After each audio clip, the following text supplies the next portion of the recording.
بسم الله الرحمن الرحيم الحمد لله رب العالمين والصلاة والسلام على أشرف الأنبياء والمرسلين نبينا محمد وعلى آله وصحبه أجمعين رب اشرح لي صدري ويسر لي أمري واحلل عقدة من لساني يفقه قولي. آؤ قرآن و نماز سمجھیں آسان طریقے سے. اس کے 24ویں سبق کے لیے میں آپ کو خوش آمدید کہتا ہوں. اس میں ہم آیت الکرسی کا پہلا آدھا حصہ پڑھیں گے. گرامر میں مزید فی کا پہلا باب سبح اور اس کے وزن پر آنے والے مزید افعال سیکھیں گے. کچھ نکات بھی لیں گے دلچسپ، اور اس طرح سے انشاءاللہ اس سبق کے ختم پر ہم تقریباً 164 الفاظ سیکھ لیں گے جو قرآن کریم میں تقریباً 45,000 بار آئے ہیں. یاد رکھیے ہم کو 78,000 تک پہنچنا ہے. آیت الکرسی کا تعارف لیتے ہیں. آیت الکرسی کے بارے میں جو کہ سورہ بقرہ کی 255ویں آیت ہے، اس کے متعلق اللہ کے رسول صلی اللہ علیہ وسلم نے بہت اہم باتیں بتائی ہیں. مثلا یہ قرآن کی سب سے عظمت والی آیت ہے، اور جو شخص ہر فرض نماز کے بعد آیت الکرسی پڑھتا رہے گا اس کے جنت میں داخلے پر موت کے سوا کوئی رکاوٹ نہیں ہے. اسی طرح جس گھر میں آیت الکرسی پڑھی جائے شیطان اس سے دور رہتا ہے. سونے سے پہلے یہ آیت پڑھ لے تو اللہ کی جانب سے ایک فرشتہ حفاظت کے لیے مقرر ہوتا ہے. اور پانچویں بات، یعنی ان احادیث کو دیکھا جائے تو اس طرح سے اس کو روزانہ کم از کم 6 بار پڑھنے کی ترغیب ہے، یعنی فرض نمازوں کے بعد. اور کتنی خوش قسمتی کی بات ہے کہ اگر کوئی اس کا اہتمام کر لے تو جیسے ہی اس کی موت ہوئی گویا وہ جنت میں داخل ہو گیا. تو اس کا ضرور اہتمام کرنا چاہیے. اور سونے سے پہلے کون نہیں چاہتا کہ اس کے لیے حفاظت کے لیے ایک فرشتہ مقرر ہو. تو روزانہ کم از کم 6 بار پڑھنے کی ترغیب ہے. اس آیت کے تقریباً 10 جملے ہیں. 10 جملے ہیں. کھول کے غور کیجئے کیا کہے تو ہم کہیں گے سمجھنے کے لیے 10 جملے ہیں، اور ہر جملے میں اللہ کی 1 یا 2 صفتوں کا بیان ہے. تو جب بھی آپ اسے پڑھیں یا سنیں تو ان جملوں پر غور کرتے ہوئے پڑھیے تاکہ اللہ کی عظمت ہمارے ذہن میں بیٹھے، اس سے ہمارا تعلق مضبوط ہو، اسی سے امید، اسی پر بھروسہ اور اسی کا ڈر دل میں بیٹھے. یہ کیفیت جتنی زیادہ نصیب ہوگی اتنی ہی ہم میں مایوسی ختم ہوگی، دوسروں کا ڈر ختم ہوگا، اور زندگی میں قناعت آئے گی، اور سب سے یہ کہ آخرت اچھی ہوگی. تو ہم شروع کرتے ہیں آیت الکرسی. اعوذ باللہ من الشیطان الرجیم. اللہ لا الہ الا ہو الحی القیوم. اللہ نہیں کوئی معبود سوائے اس کے، وہ زندہ ہے، تھامنے والا ہے. اللہ لا الہ نہیں کوئی معبود الا ہو سوائے وہ یا سوائے اس کے، یہ تو آپ کو معلوم ہے. الحی یعنی زندہ، حی یعنی زندہ، اور قیوم یعنی تھامنے والا. الحی یعنی زندہ اور القیوم یعنی تھامنے والا. کیا مطلب ہے؟ پہلی بات، اللہ لا الہ الا ہو، کوئی الہ نہیں، یعنی کوئی ہستی نہیں. الہ کا مطلب ہے جس کی پرستش کی جائے، جس کی اطاعت کی جائے، اور جو ساری ضرورتوں کو پورا کرتا ہو. تینوں معنوں کو سامنے رکھیے. اللہ تعالیٰ نے کہا جیسے قرآن میں پرستش کی جائے تو ہم کو معلوم ہے افرأیت من اتخذ الہہ ہوا، کیا تم نے اس کو دیکھا جس نے اپنی خواہش نفس کو الہ بنا لیا، یعنی اس کی بات سنتا ہے اپنی خواہش کی. تو جس کی اطاعت کی جائے وہ بھی الہ ہے، اور جو ضرورتوں کو پورا کرتا ہو وہ بھی الہ ہے. تو کوئی الہ نہیں سوائے اللہ کے. الحی، حی کا مطلب زندہ ہے. ال کا مطلب ڈیفینیٹ آرٹیکل ہے نا، THE یا وہ خاص یعنی واقعی. الحی صحیح معنوں میں یا کمپلیٹ معنوں میں یعنی جو ہمیشہ سے زندہ ہے اور ہمیشہ زندہ رہے گا. اس صفت کی عظمت کو سمجھنے کے لیے تھوڑی دیر کے لیے تصور میں 100 سال پیچھے جائیے، 1000 سال پیچھے جائیے، لاکھ سال، کروڑ سال. اللہ تعالیٰ اس وقت بھی زندہ تھا اور اس سے پہلے بھی. بلکہ ایک چھوٹی سی غور کے لیے میں ایک ایکسرسائز آپ کو دیتا ہوں کہ نمبر 1 کے ساتھ صرف 7 صفر لگائیں آپ تو 1 کروڑ کا عدد بن جاتا ہے۔ 1 کے ساتھ صرف 7 صفر لگائیں آپ تو 1 کروڑ کا عدد بن جاتا ہے۔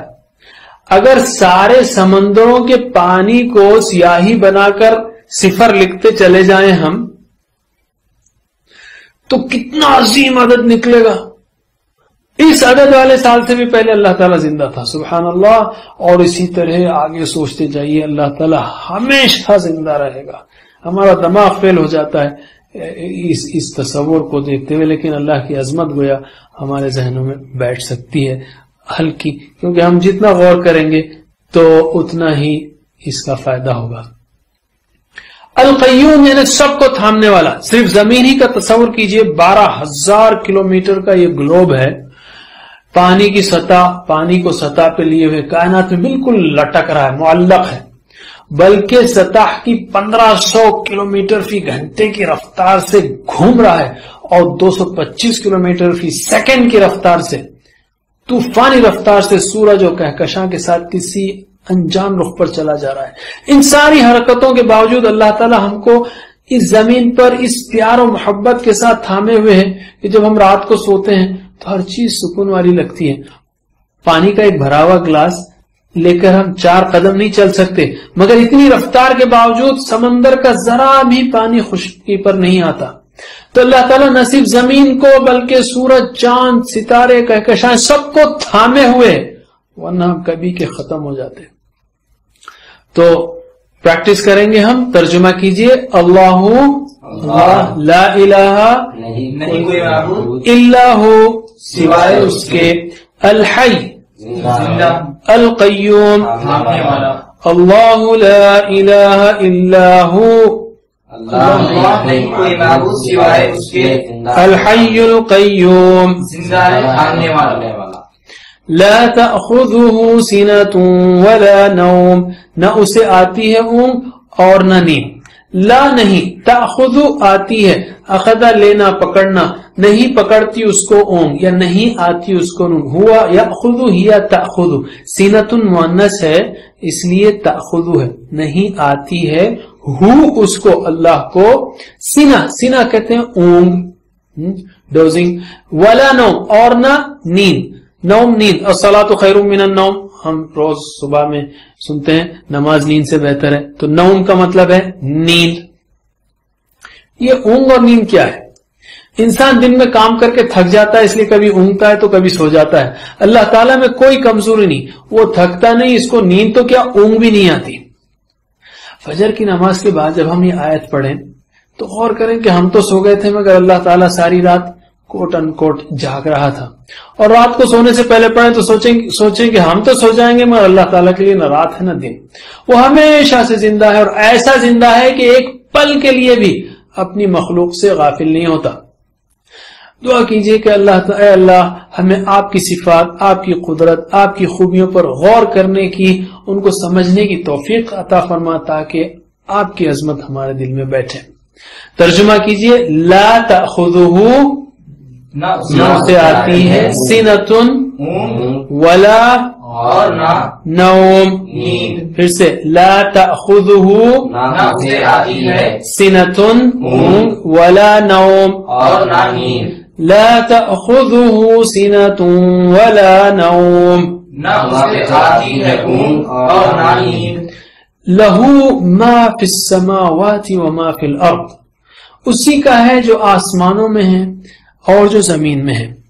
لہو اسی کا، یہ تو آپ جانتے ہیں، ما یعنی جو، فی السماوات، سما سنگولر ہے آسمان، سماوات پلورل ہے، السماوات یعنی آسمانوں میں،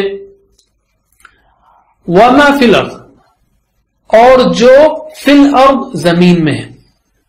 سما اور ارض یہ دونوں کئی بار آئے ہیں، 300 سے زیادہ بار سماوات، اور ارض جو ہے 400 ساڑھے 400 بار، یعنی قرآن کے اگر 600 صفحات ہیں تو 300 جوڑیاں کھلتی ہیں آپ کے سامنے، ایک روایت میں ایک جوڑی کھلتی ہے نا، تو 300 جوڑیاں، گویا ہر جوڑی پر ایک بار اوسطاً زمین و آسمان کا ذکر آپ کو ملے گا.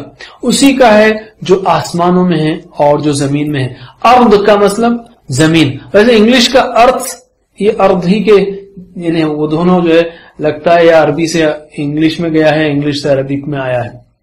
سما آسمان کو کہتے ہیں اور اس کی جمع ہے سماوات. ہمارے اوپر آسمان ہے اور نیچے زمین، مگر ہم بالکل یا بہت کم یہ دونوں پر غور کرتے ہیں، جبکہ ان دونوں کا ذکر قرآن میں تقریباً 700 بار اور اس آیت میں آیت الکرسی میں ان دونوں کا 2 بار ذکر آیا ہے. اس لیے ان پر بار بار اور نئے نئے انداز سے غور کرنے کی ضرورت ہے. اپنے ذہن پر زور ڈال کر آسمان کے بارے میں سوچئے. زمین جیسے بادل، ہوا، چاند، سورج، شمسی نظام، کہکشائیں، اس جیسی کروڑوں کہکشائیں آسمانوں میں گھوم کر زمین پر آئی ہے. اس زمین پر بسنے والے انسان، جانور، پرندے، کیڑے مکوڑے، پانی کی مخلوقات، زمین کے اندر سونا، چاندی، تیل، کھولتا ہوا لاوا، یہ سب اللہ تعالی کا ہے اور اسی نے بنایا ہے. غور کرتے رہیے اس پر. ہم کہیں گے اے اللہ ہم کو آسمان اور زمین کے بارے میں جو جدید سائنسی تحقیقات ہو رہی ہیں اس کو اس نیت سے پڑھتے رہنے کی توفیق دے کہ اس غور کے نتیجے میں تیری عظمت، تیری ہیبت اور تیری محبت ذہن میں بیٹھ جائے. یہ غور کرتے رہیں گے نا تو کئی فائدے ملیں گے. مثلا جب ہر چیز اسی کی ہے تو ہم بھی کیوں نہ اسی کے ہو جائیں، اسی پر ایمان لائیں، اسی کی عبادت اطاعت کریں. یہ گھر، سامان، آفس، پیسہ وغیرہ جو کچھ مجھے اور دوسروں کو ملا ہے حقیقت میں سب اسی کا ہے، اسی کا دیا ہوا ہے. یہ یقین دل سے حسد، حرص، بخل ختم کر دے گا. نہ محرومی کا افسوس، نہ کھونے کا ڈر. اور جب سب کچھ اسی کا ہے تو پھر ہم اس کا نقصان نہیں کریں گے. کسی کا نقصان تو پھر ہم کسی کا نقصان نہیں کریں گے. اگر ہم کسی جگری دوست کے گھر جائیں تو کیا اس کے گھر کے سامان کو توڑیں گے، پھوڑیں گے؟ جب یہ ساری کائنات اسی کی ہے اور سارے انسان اسی کے ہیں چاہے غیر مسلم ہوں تو کسی کا نقصان کیوں کریں ہم، کیونکہ وہ بھی اللہ کی ملکیت ہیں. چلیے پریکٹس کیجئے. لہو ما فی السماوات اسی کا ہے جو آسمانوں میں ہے، وما فی الارض اور جو زمین میں ہے. ترجمہ کیجئے. لہو اسی کا ہے، ما جو فی السماوات آسمان میں ہے، وما اور جو فی الارض زمین ہے. لہو ما فی السماوات وما فی الارض اسی کا ہے جو آسمان میں ہے اور جو زمین میں ہے. من ذا الذی یشفع عندہ الا باذنہ کون ہے وہ جو سفارش کرے اس کے پاس مگر اس کی اجازت سے. من کا مطلب کون ہے؟ من ربو کا، کون ہے تیرا رب؟ قبر کا سوال یاد ہے آپ کو پچھلے کورس میں. من کون ہے؟ ذا الذی مختصر اس کا ترجمہ یاد رکھ لیجئے، وہ جو. من ذا الذی کون ہے وہ جو یشفع سفارش کرے، ریکمنڈیشن کرے، انٹرسیشن کرے، سفارش کرے، یشفع شفاعت کرے، عندہ اس کے پاس، عندہ اس کے پاس، الا مگر، بِإِذْنِهِ اس کی اجازت سے. اذن کہتے ہیں اجازت کو، بی یعنی سے، بِإِذْنِهِ بِإِذْنِهِ اس کی اجازت سے. کیا مطلب ہے؟ مطلب یہ ہے کہ دنیا کی طرح وہاں دھوکہ، چاپلوسی، جھوٹی سفارش کا کوئی موقع یا چانس ہی نہیں رہے گا. اللہ کے پاس وہی سفارش کر سکے گا جس کو اللہ نے اجازت دی ہو، اور اسی کے لیے سفارش کر سکے گا جس کے لیے اللہ نے اجازت دی ہو. اس لیے ہم کو اللہ کو راضی کرنے کی فکر کرنی چاہیے اور اس کے رسول صلی اللہ علیہ وسلم کی اطاعت کرنی چاہیے.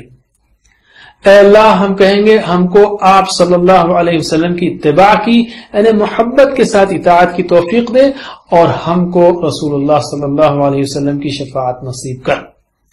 ترجمہ کیجئے. من کون ہے؟ ذا الذی وہ جو یشفع سفارش کرے عندہ اس کے پاس الا مگر بِإِذْنِهِ اس کی اجازت سے.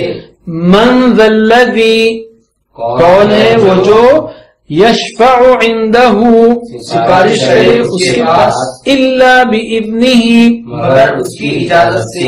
من ذا الذی یشفع عندہ الا بِإِذْنِهِ کون ہے جو سفارش کرے اس کے پاس مگر اس کی اجازت سے؟ آیت الکرسی کا بقیہ حصہ اگلے سبق میں سیکھیں گے انشاءاللہ.